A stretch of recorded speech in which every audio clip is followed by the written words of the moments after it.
Hello friends, मैं हूं सन्मय प्रकाश और आप देख रहे हैं यूट्यूब चैनल सरकारी जॉब न्यूज़। 29 अगस्त है आज और आज के जो इम्पॉर्टेंट करंट अफेयर्स है आपके एग्जामिनेशन के लिए उन सब पर डिस्कशन करेंगे इस वीडियो में।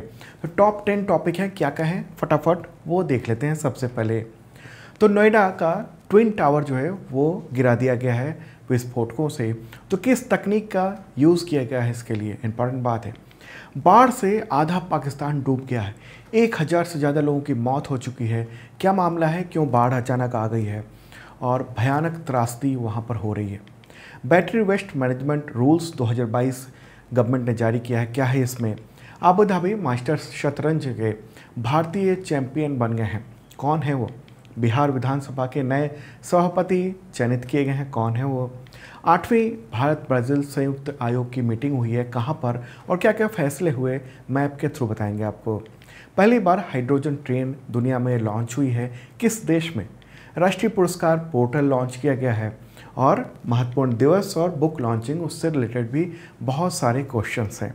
तो दोस्तों अब लोग डेली मॉर्निंग को सुबह 7 बजे आ रहे हैं। आपके एग्जामिनेशन के पॉइंट ऑफ व्यू से ये करंट अफेयर्स तैयार होता है। ओके, तो प्लीज़ आपसे एक ही रिक्वेस्ट है, जिन लोगों ने सब्सक्राइब नहीं किया ज़रूर कर लें। तो शुरू करते हैं दोस्तों, और बहुत इंपॉर्टेंट और बहुत शानदार ये वीडियो होने जा रहा है। क्वेश्चन होगा, नोएडा में अवैध सुपरटेक ट्विन टावर को किस तकनीक से ढा दिया गया है। आंसर होगा waterfall implosion. Okay, waterfall implosion. News भी आप देख रहे हैं द हिंदू में और इंडिया टुडे में, वाटरफॉल इम्प्लोजन, ये ध्यान रखना आप, ठीक है। सुपरटेक का ये अवैध ट्विन टावर था नोएडा के सेक्टर 93 में और 28 अगस्त को दोपहर करीब 2:30 बजे के आसपास वो ब्लैक बॉक्स का बटन दबाया गया और 12 सेकंड के अंदर में 32 मंजिला जो इमारत है ये धमाके के साथ वो ध्वस्त हो गई। ओके, तो नोएडा में ये तनकर खड़ा था सुपरटेक का ट्विन टावर और वो ज़मीन दोज हो गया फटाफट। और अचानक से ये सब काम नहीं हुआ, इसकी तैयारी के लिए 181 डेज़ लगे हैं।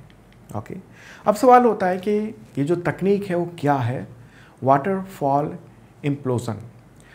इसका मतलब ये हुआ कि ऐसा विस्फोट जिसके बाद चीज़ें जो है वो अंदर की तरफ सिमट जाएं। एक तो विस्फोट होता है जिसमें फैल जाती हैं चीज़ें विस्फोट से, लेकिन ये ऐसा विस्फोटक लगाया गया, ऐसी तकनीक का यूज़ किया गया वाटरफॉल इम्प्लोजन, जिससे विस्फोट के बाद वो सारी चीज़ें वो अंदर ही समा गई। उसके धूल जरूर उड़े हैं, जो आप मेरे बगल में जो वीडियो चल रहा है उसमें देख रहे हैं। तो इसके लिए विस्फोटक और डेटोनेटर की आवश्यकता होती है और इस तकनीक का इस्तेमाल तमाम दुनिया भर में जो भी रिहायशी इलाके हैं और जो वहाँ हाई राइज बिल्डिंग है, गगनचुंबी इमारतें हैं, उसको गिराने के लिए जब ज़रूरत होती है तो इस्तेमाल किया जाता है। तो इस ट्विन टावर को गिराने के लिए कितने बारूद की ज़रूरत पड़ी, 3700 किलोग्राम, 3700 किलोग्राम। ओके, तो सुप्रीम कोर्ट ने पिछले साल अगस्त में यानी 2021 में टावर गिराने का आदेश दिया था और 1 साल बाद ये बिल्डिंग गिरा दी गई है। किसने किया टावर गिराने का काम, तो एडिफाइस और साउथ अफ्रीका की एक कंपनी है जेट डिमोलिशन, दो कंपनियों ने मिलकर इसका काम किया। इंडिया की कौन सी है, एडिफाइस, और साउथ अफ्रीका की कंपनी है जेट डिमोलिश, तो दोनों ने मिलकर ये गिराया है। ओके, और ब्लास्ट से पहले करीब 7000 लोगों को एक्सप्लोजन जोन से हटा दिया गया था। करीब आसपास जो फ्लैट्स बने हुए हैं जो आप देख रहे हैं उसको खाली करा दिया गया था, जिसमें 660 से ज़्यादा परिवार रहते हैं वहाँ पर, ठीक है। तो बहुत ज़्यादा कुछ नुकसान नहीं हुआ आसपास की किसी भी बिल्डिंग को। अब सवाल ये उठता है कि आखिर ये जो सुपरटेक का ट्विन टावर है वो क्या मामला था, ऐसा कैसे ये अवैध था जिसकी वजह से इसको गिराने की नौबत आई है। दरअसल हुआ ये कि बात है 2004 की। कुछ डिटेल आपको समझने के लिए ज़रूरी है कि क्या मामला है। ओके, और इस पूरे मामले के जरिए आप जानेंगे कि बिल्डर्स जो हैं वो किस तरीके से अवैध निर्माण करते हैं और ये जो ढाया गया है उससे बिल्डर पर क्या असर होने वाला है। बिल्डर कौन है, तो सुपरटेक कंपनी है। देखिए, दरअसल मामला ये 2004 का है। नोएडा अथॉरिटी ने सेक्टर 93A में एक हाउसिंग सोसाइटी बनाने के लिए सुपरटेक को काफ़ी बहुत बड़ा प्लॉट अलॉट किया। और उसके एक साल बाद यानी 2005 में बिल्डिंग प्लान में 10 मंजिला जो है 14 टावर बनाने की परमिशन मिली थी। लेकिन फिर उसके एक साल बाद 2006 में सुपरटेक ने 14 की बजाय 15 टावर बनाने की प्लानिंग कर ली और उस पर काम शुरू कर दिया। और इन बिल्डिंग्स के जो फ्लैट थे उसके आसपास के, इधर जो आप देख रहे हैं पास के, तो उनके फ्लैट जब बेचे जा रहे थे तो उनको ये वादा किया गया कि चारों तरफ ग्रीनरी के लिए जगह खाली रखी जाएगी।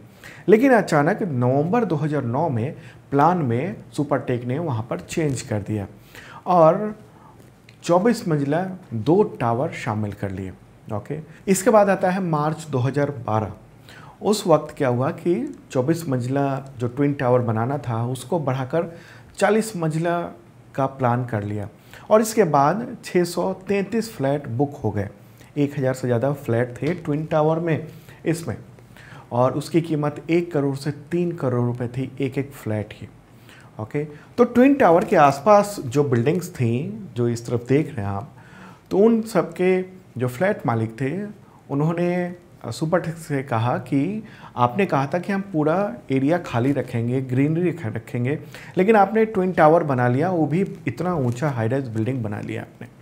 तो इस मामले को लेकर वहाँ के जो फ्लैट के मालिक थे वो सब इलाहाबाद हाई कोर्ट पहुँचे और इलाहाबाद हाई कोर्ट ने ट्विन टावर को गिराने का आदेश दिया। इसके बाद सुपरटेक पहुँच गया सुप्रीम कोर्ट में और फिर मामला लंबा चला और अगस्त 2021 में यानी पिछले साल ठीक एक साल पहले बिल्डिंग ढाने के ऑर्डर दे दिए गए थे सुप्रीम कोर्ट के द्वारा। तो अब ये बिल्डिंग ध्वस्त हो चुकी है, ज़मीन दोज हो चुकी है। सुपरटेक ने क्या कहा है, तो उसका कहना है कि 500 करोड़ रुपए का नुकसान हुआ है। तो लेकिन जो पूरी की पूरी ये जो अवैध बिल्डिंग बनाई गई, इसका कोई परमिशन नहीं था इस बिल्डिंग का, और इस मामले में बिल्डिंग तो गिरा दी गई है लेकिन जो नोएडा अथॉरिटी है उसके किसी भी अधिकारी पर कोई कार्रवाई नहीं की गई। और खामियाजा किसने भुगता? खामियाजा भुगता सबसे ज़्यादा उन लोगों ने जिन लोगों ने इसमें फ्लैट बुक कराए थे। ओके, अब उनको मुआवजे की बात हो रही है, तमाम चीज़ें हो रही है, लेकिन वो आगे होंगी। लेकिन इस तरीके का ये मामला है। कोशिश तो यही होनी चाहिए कि जब बिल्डिंग बन रही हो उसी वक्त नियम कानून फॉलो होने चाहिए। मुझे लगता है इस मामले में पूरी बात समझ चुके होंगे। बहुत ही इस पर चर्चा रही है और इसके वीडियोस जो है ना वो मतलब बहुत देखे गए। चलिए आगे बढ़ते हैं और अब पाकिस्तान से रिलेटेड ये क्वेश्चन है। तो क्वेश्चन तो ऐसा ही है जैसे किस पड़ोसी देश का आधा हिस्सा विनाशकारी बाढ़ में डूब गया और 1000 से ज़्यादा लोगों की मौत हो चुकी है। पहले ही मैंने बताया ये है, इसका आंसर है पाकिस्तान। ठीक है, तो पाकिस्तान की सरकार ने कहा है कि हाल के इतिहास में ये सबसे भीषण मानसूनी बाढ़ है। ओके, न्यूज़ भी आप देख रहे हैं इंडियन एक्सप्रेस में और इसने क्या लिखा है, half of Pakistan is under water. Okay, और भी न्यूज़ दिखाता हूँ।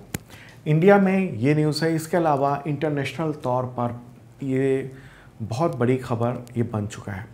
ओके, आधा पाकिस्तान डूबा हुआ है और आप देखिए 1000 से ज़्यादा लोग मारे गए हैं। ये जो सीरियस क्लाइमेट जो चेंज है उसका जो असर है उसको देखते हुए, और पाकिस्तान ने क्या किया, नेशनल इमरजेंसी डिक्लेयर कर दिया है फ्लड की वजह से जो डेथ्स हो रही हैं, राइज हो रही हैं उसकी वजह से। और ये 1000 पर ही आंकड़ा नहीं रुकेगा, ये मौतों का ये आंकड़ा और ज़्यादा बढ़ने वाला है। ओके, और इंडियन एक्सप्रेस क्या लिखता है, पाकिस्तान मॉन्स्टर मानसून, मतलब ये मानसून ऐसा भयानक आया पाकिस्तान में कि वहाँ पर तबाही सी हो गई है। और ये जो फ्लड है, ये जो बाढ़ आई है वो 2010 में पाकिस्तान में सुपर फ्लड आया था, उससे भी बड़ा माना जा रहा है। तो उस समय के सुपर फ्लड में 2000 लोगों की मौत हुई थी और अभी तो शुरुआती बात है, 1000 से ज़्यादा लोगों की मौत की बात पाकिस्तान ये मान चुका है। तो इस तरीके से ये जो वीडियो देख रहे हैं आप, ये मानसूनी बारिश इतनी ज़्यादा हुई कि पानी इस नदी के ऊपर बह रहा है इस तरीके से। और ये तो एक सांकेतिक वीडियो आपको मैं दिखा रहा हूँ, आधे पाकिस्तान की यही हालत है। ओके, पाकिस्तान के अखबार डॉन जो है वहाँ का, उसने ये भी कहा है कि आधा से ज़्यादा पाकिस्तान डूबा हुआ है और यहाँ के 15% जो आबादी है 15%, यानी 3.3 करोड़ 3 करोड़ 30 लाख लोग प्रभावित हुए हैं। 27 अगस्त तक बाढ़ से 1041 लोग मारे गए हैं, लाखों लोग बेघर हुए हैं, 3 लाख से ज़्यादा घर बर्बाद हो गए हैं। अब थोड़ा मैप के थ्रू भी देख लेते हैं कि क्या ऐसा हुआ है वहाँ पर। ओके, तो ये रहा प्यारा भारत और ये पड़ोसी है पाकिस्तान।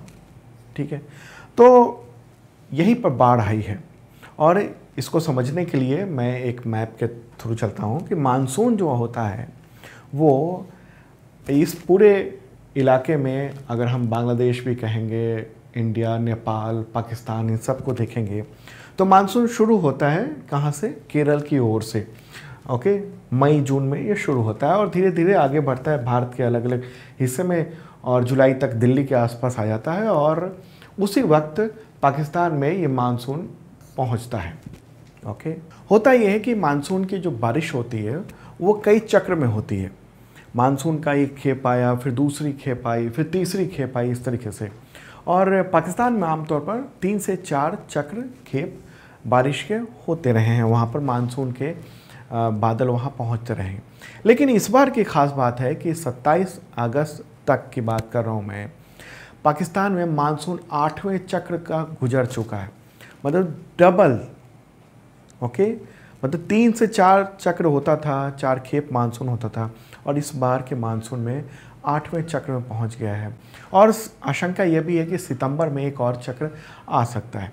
तो पाकिस्तान के मौसम विभाग जो है उसका ये कहना है कि 1 जुलाई से 30 सितंबर के दौरान जो है वो बारिश जो होती थी वो 140 mm बारिश होती थी।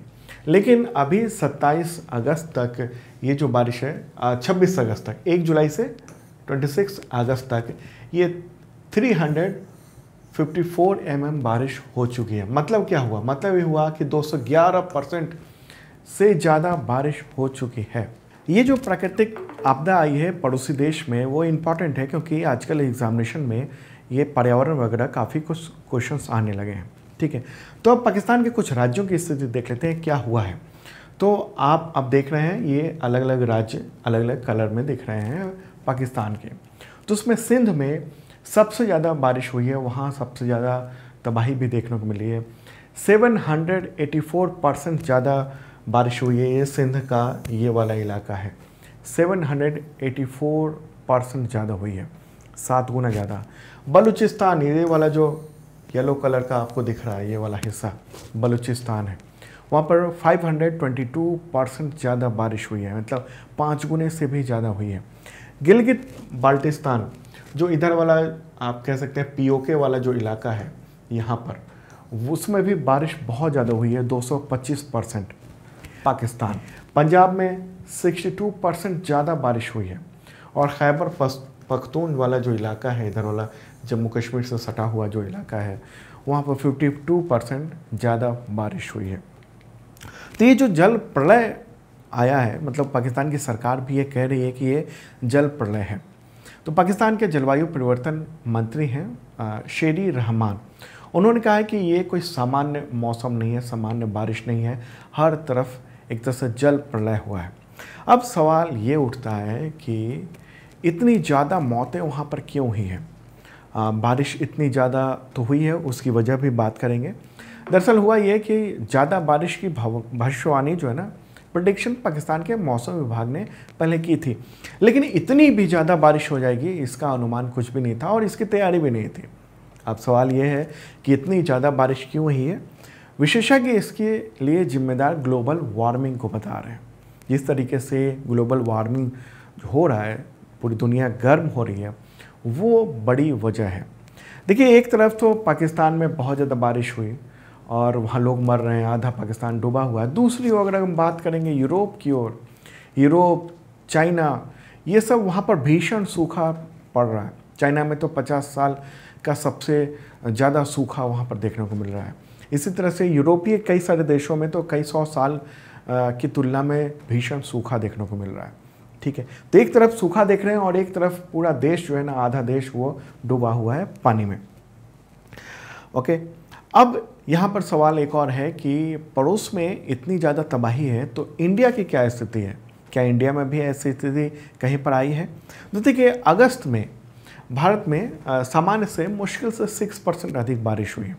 पाकिस्तान में बहुत ज़्यादा बारिश हो गई उसके खास इलाके में, ठीक है। वहाँ के जो मानसून चक्र हैं वो कई मतलब 2 गुने से ज़्यादा चक्र वहाँ बारिश हुई है। लेकिन इंडिया में 6% के आसपास ज़्यादा बारिश हुई है। एक और बात ये भी है कि भारत जो है ना काफ़ी विशाल देश है, बड़ा देश है, और यहाँ पर अगर कुछ होता है और तो वो राष्ट्रीय स्तर पर उसका बहुत बड़ा असर नहीं होता है। जैसे अगस्त में इसी महीने हिमाचल प्रदेश, ओके, यहाँ पर हिमाचल प्रदेश, उत्तराखंड, इन सब इलाकों में मूसलाधार बारिश हुई जिससे भूस्खलन हुआ, अचानक बाढ़ आई और 30 से ज़्यादा लोगों की मौत हो गई है। मध्य प्रदेश में इस इलाके में जबलपुर और भोपाल के आसपास भी काफ़ी बारिश हुई, लेकिन इतनी भी बारिश ज़्यादा नहीं हुई जितनी पाकिस्तान में हुई, ठीक है।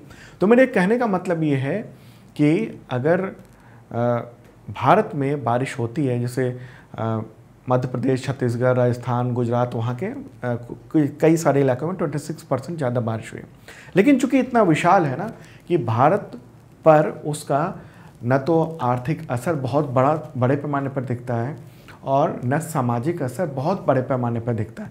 होता है असर, लेकिन वो लोकल एरिया में ही रह जाता है, ठीक है। तो एक विशाल भारत होने का फ़ायदा ये है। और पाकिस्तान भारत की तुलना में बहुत ही छोटा सा देश है और वहाँ जब तबाही आई है तो उसकी तो आर्थिक बुनियाद ही वो हिल गई है पूरी तरीके से, ठीक है। तो अब उसको दुरुस्त होने में बहुत टाइम लगेगा पाकिस्तान को। तो पाकिस्तान की बात कर रहे थे हम लोग, पूरा टॉपिक पाकिस्तान पे था। वहाँ के प्रेसिडेंट कौन है अभी? आरिफ अलवी। प्राइम मिनिस्टर शहबाज शरीफ और कैपिटल है इस्लामाबाद। मुझे लगता है इस मुद्दे पर आप पूरी बात समझ चुके होंगे। कोई बात हो तो कमेंट बॉक्स में आप बता सकते हैं, लिख सकते हैं हमें, और पसंद आ रहा हो तो शेयर जरूर कर दीजिएगा अपने तमाम मित्रों को। चलिए आगे बढ़ते हैं, अगला क्वेश्चन लेते हैं, इंपॉर्टेंट है। उससे पहले आपको इन्फॉर्म कर दूं कि अब तक का total current affairs PDF available हो चुका है। 2 तरह के पीडीएफ है, एक है 1 लाइनर क्वेश्चन आंसर और एक है एमसीक्यू विद नोट्स डिटेल में, ओके। तो आपके एग्जामिनेशन के लिए जिस तरह की ज़रूरत हो आप देख सकते हैं, और तमाम एग्जामिनेशंस में बहुत ही शानदार तरीके से क्वेश्चन हमारे टकराए हैं। और ये पीडीएफ आप पा सकते हैं 1 ईयर के मेंबरशिप के जरिए। 1 साल का मेंबरशिप है, उसके ज़रिए आपको मिलता है करंट अफेयर्स का पीडीएफ एवरी वीक मिलता है, एवरी मंथ मिलता है, क्वार्टरली, हाफ ईयरली, और हर महीने का अपडेट आपको जुड़ता चला जाता है। इसके अलावा वीकली मॉक टेस्ट होता है करंट अफेयर्स का, exam based monthly test series भी आयोजित किया जाता है अलग अलग एग्जामिनेशंस के। डिस्काउंट है बुक्स पे, और हाँ, बुक्स भी 7 महीने की पिछले आ चुकी है, अमेजन पे अवेलेबल है, और सरकारी जॉब न्यूज़ जो ऐप है उस पर भी अवेलेबल है। तो आप ये ले सकते हैं बुक, आपके एग्जामिनेशन में काम आएगा। और मेंबरशिप ले लें ज़रूर जिन लोगों ने नहीं लिया है, और उस पर अभी 20% का डिस्काउंट भी चल रहा है। बहुत मामूली सी रकम है, 250 रुपये के आसपास की मेंबरशिप है। और हाँ, डिस्क्रिप्शन में पूरा डिटेल मिल जाएगा आपको, ओके। अगला क्वेश्चन है, किस केंद्रीय मंत्रालय ने बैटरी अपशिष्ट प्रबंधन नियम 2022 यानी बैटरी वेस्ट मैनेजमेंट रूल्स 2022 जारी किया है? आंसर होगा पर्यावरण, वन और जलवायु परिवर्तन मंत्रालय ने, ठीक है। ये पीआईबी की रिपोर्ट है, आप देख रहे हैं, और ये बैटरी वेस्ट मैनेजमेंट रूल्स जो है वो जारी किया गया है, क्योंकि ये भी पर्यावरण से ही जुड़ जाता है ये कंटेंट, ठीक है। तो ये नया नियम लागू किया गया है। 2021 का जो नियम था उसकी जगह ली है इसने, उसको रिप्लेस किया गया है। क्यों इसको? ताकि जो वेस्ट बैटरी है उसका पर्यावरण को लेकर कोई नुकसान बहुत ज़्यादा ना हो सके। इसमें नियम यही है कि इलेक्ट्रिक व्हीकल की जो बैटरी है, चाहे पोर्टेबल बैटरी हो, चाहे ऑटोमोटिव जो बैटरी है, उद्योग में भी जो बैटरी यूज़ हो रही है, सभी प्रकार के जो बैटरी हैं उन सब का रिसाइकिल करना होगा कंपनी को। जो भी कंपनियां वो बैटरी बनाएंगी उन सबको रिसाइकिल करना होगा, उसका यूज़ करना पड़ेगा नई बैटरी बनाने के लिए। और लैंडफिल साइट में जहाँ पर कचरा जमा किया जाता है वहाँ पर जलाकर भस्म करने की जो पहले कोशिश होती थी उस पर रोक लगा दी गई है। तो एक इम्पॉर्टेंट बात है battery waste management rules 2022, okay. क्यों ये इम्पॉर्टेंट है इस वक्त? क्योंकि अभी चूँकि जो बैटरी से संचालित तमाम कार, बाइक और तमाम चीज़ें हैं उसकी संख्या धीरे धीरे और बढ़ने वाली है। हम लोग अब इलेक्ट्रिक की ओर जा रहे हैं बहुत तेज़ी से, इलेक्ट्रिक व्हीकल की ओर। तो ऐसे में बैटरी का यूज़ बहुत ज़्यादा होगा और उससे पर्यावरण नुकसान ना हो और उसका रिसाइकिल भी हो सके। रिसाइकिल होता है तो उससे उसकी कीमत जो है वो स्थिर भी रहती है। चलिए आगे बढ़ते हैं। अगला क्वेश्चन, किस भारतीय खिलाड़ी ने 28वां अबू धाबी मास्टर्स शतरंज खिताब जीत लिया है? आंसर होगा अर्जुन एरिगासी। न्यूज़ भी आप देख रहे हैं, द हिंदू का स्पोर्ट्स स्टार है उसमें, ठीक है। और फोटोग्राफ ये रहा। तो 31 देशों का ये चैम्पियनशिप चल रहा था। कहाँ पर? अबू धाबी में। अबू धाबी कहाँ है? तो यूएई में है। यूएई की राजधानी है, यूनाइटेड अरब अमीराट्स की। तो वहीं पर ये चल रहा था और अर्जुन ने शानदार जो है वो परफॉर्मेंस दिखाया और वो चैम्पियन बने हैं। ओके, और अब अगर हम बात करेंगे वर्ल्ड रैंकिंग में तो इनका स्थान 25 आ गया और इंडिया की रैंकिंग में बात करेंगे तो इनका स्थान 3रे नंबर का बन गया है। नंबर 1 है विश्वनाथन आनंद, सेकंड पर है डी गुकेश और तीसरे पर आ गए हैं अर्जुन एरिगासी। अगला क्वेश्चन लेते हैं, 8वीं भारत ब्राज़ील संयुक्त आयोग की बैठक कहाँ पर आयोजित की गई है? किस जगह पर? आंसर होगा ब्रासीलिया। ये ब्रासीलिया क्या है? तो ब्राज़ील की राजधानी है। तो वहीं पर संयुक्त आयोग की ये मीटिंग हुई है ब्रासीलिया में। भारत के विदेश मंत्री एस जयशंकर और ब्राज़ील के विदेश मंत्री कार्लोस फ्रैंका, तो उनकी उपस्थिति में ये संयुक्त आयोग की मीटिंग हुई है। एक बार ब्राज़ील ले चलते हैं, कहाँ पर है वो देख लेते हैं। तो ये रहा मैप में प्यारा भारत अपना, और अब चलना होगा ब्राज़ील कहाँ है? तो दक्षिणी अमेरिका जो महादेश है वहाँ पर है, और ये रहा ब्राज़ील। ओके, तो यहीं पर मीटिंग हुई है, इस आयोग की मीटिंग की गई है। कौन से आयोग है ये? उसका नाम क्या है? भारत ब्राज़ील संयुक्त आयोग। उसमें यही होता है कि एक दूसरे देश जो है ना वो आपसी मुद्दे पर डिस्कशन करते हैं। तो इस मीटिंग में इम्पॉर्टेंट बात ये भी है कि ब्रॉडकास्टिंग और टैक्सेशन से रिलेटेड, यानी प्रसारण और कराधान से रिलेटेड मुद्दे पर समझौते भी सिग्नेचर किए गए हैं। तो अभी कुछ दिन पहले ही मैंने आपको बताया था कि विदेश मंत्री एस जयशंकर दक्षिणी अमेरिकी देशों की यात्रा पर है, और अभी हाल ही में उन्होंने पुरुग्वे, वहाँ पर ये जो देश है यहाँ पर पुरुग्वे, वहाँ पर भारतीय दूतावास का उद्घाटन किया था। और ये है अर्जेंटीना यहाँ पर, ये वाला हिस्सा। ओके, तो अर्जेंटीना से ही ये पुरुग्वे का जो दूतावास है और राजनयिक काम चल रहे थे, लेकिन अब यहाँ पर ओपन कर दिया गया।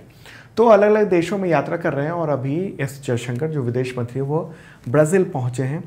ब्राज़ील की राजधानी क्या है? कहाँ पर मीटिंग हुई है? ब्रासीलिया। ओके, प्रेसिडेंट कौन है? ज़ायर बोल्सोनारो। मुद्रा क्या है? Brazilian real. अगला क्वेश्चन लेते हैं, बिहार विधान परिषद के नए सभापति कौन बन गए हैं? किन्हें चुना गया है बिहार लेजिस्लेटिव काउंसिल में सभापति? आंसर होगा देवेश चंद्र ठाकुर। उनको निर्विरोध चुन लिया गया, और ये रहे सेंटर में बैठे हैं। इनका फोटोग्राफ ये रहा, ठीक है। और ये चौथा कार्यकाल है एमएलसी के तौर पर, आप तो सभापति बन गए हैं। बिहार की बात हो रही है, राजधानी पटना है। चीफ मिनिस्टर कौन है? मुख्यमंत्री नीतीश कुमार, डिप्टी सीएम तेजस्वी यादव और गवर्नर फग्गू चौहान।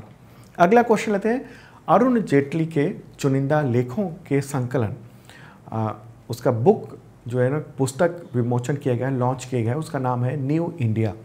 तो किसने की लॉन्चिंग? इसका आंसर होगा एम वेंकैया नायडू, पूर्व उपराष्ट्रपति, एक्स वाइस प्रेसिडेंट, उन्होंने लॉन्चिंग की है बुक की। और अरुण जेटली वो केंद्रीय मंत्री रह चुके हैं और पद्म विभूषण से सम्मानित किया जा चुका है स्वर्गीय अरुण जेटली को। ओके, फोटोग्राफ ये रहा।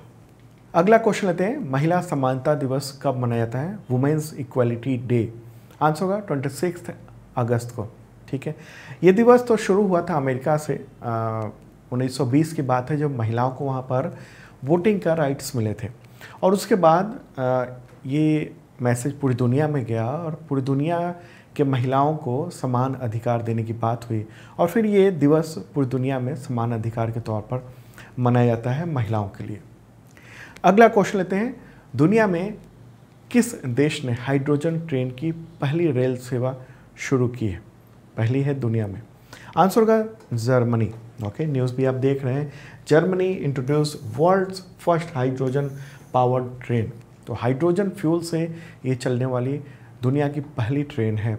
अगस्त में ही ये लॉन्च की गई है, पूरी तरह से हाइड्रोजन से चलने वाली है।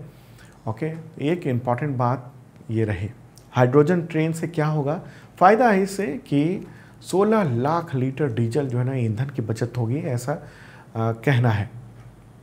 किसका कहना है? तो जर्मनी की सरकार का कहना है कि इससे ये फ़ायदा होगा और ये जलवायु प्रदूषण से भी छुटकारा मिलेगा, कार्बन उत्सर्जन बहुत कम होगा, नहीं होगा उसके जरिए। ठीक है, तो हाइड्रोजन ट्रेन जो है वो कैसे चलेगी, तो हाइड्रोजन फ्यूल सेल और प्लस इलेक्ट्रिक। ओके, इस ट्रेन को इलेक्ट्रिक ट्रेन कह सकते हैं या उसका हाइब्रिड वर्जन भी कह सकते हैं। ट्रेन में क्या होगा कि हाई प्रेशर टैंक होंगे और उसमें हाइड्रोजन गैस को स्टोर किया जा रहा है अभी, और हाइड्रोजन गैस जो है वो फ्यूल सेल तक पहुंचेगा, मतलब कि उसकी वजह से एनर्जी पैदा होगी और जो इलेक्ट्रिसिटी पैदा करेगा और उस इलेक्ट्रिसिटी से ये ट्रेन चलेगी। ठीक है, जैसे कि इंडिया में जो एक कार बनी थी मिराई कार, जिस पर सबसे पहले केंद्रीय परिवहन मंत्री नितिन गडकरी 30 मार्च को वो हाइड्रोजन से चलने वाली कार से वो संसद पहुंचे थे। तो ऐसा ही कुछ ट्रेन में भी है। ट्रेन में चूँकि बहुत बड़े स्केल पर हाइड्रोजन का यूज़ हो रहा है। चलिए आगे बढ़ते हैं, और क्वेश्चन नहीं है, इन्फॉर्मेशन है कि राष्ट्रीय पुरस्कार पोर्टल लॉन्च किया गया है। जितने भी तमाम पुरस्कार हैं, अवार्ड हैं, सेंट्रल गवर्नमेंट के द्वारा जो दिए जाते हैं, चाहे पद्म हो या तमाम जो भी अवार्ड हो, वीरता के हो, वो सब के लिए एक स्पेशल पोर्टल लॉन्च किया गया है वेबसाइट, और उसका एड्रेस है awards.gov.in। तो यहाँ पर आम पब्लिक जो है ना वो अवार्ड्स के लिए खुद के नाम के लिए अप्लाई कर सकती है पब्लिक। तो इम्पॉर्टेंट बात यह है कि तमाम राष्ट्रीय पुरस्कारों के लिए एक ही प्लेटफॉर्म कर दिया गया है, राष्ट्रीय पुरस्कार पोर्टल, और उसका एड्रेस है awards.gov.in। तो दोस्तों ये था इंपॉर्टेंट करंट अफेयर्स। कैसा लगा कमेंट बॉक्स में आप बता सकते हैं और शेयर कर दीजिए तमाम मित्रों को। कल सुबह फिर से देखना मत भूलना, सुबह 7 बजे ताज़ा तरीन करंट अफेयर्स। और आप ऐप भी डाउनलोड कर सकते हैं सरकारी जॉब न्यूज़ का। इस ऐप के जरिए मेंबरशिप के थ्रू आप करंट अफेयर्स की शानदार तैयारी कर पाएंगे, और यहाँ पर ऐप में आपको latest government jobs, current affairs और मेंबरशिप के तमाम फ़ायदे भी मिलते हैं। तो मिलते हैं कल सुबह 7 बजे। देखना मत भूलना ताज़ा तरीन करंट अफेयर्स।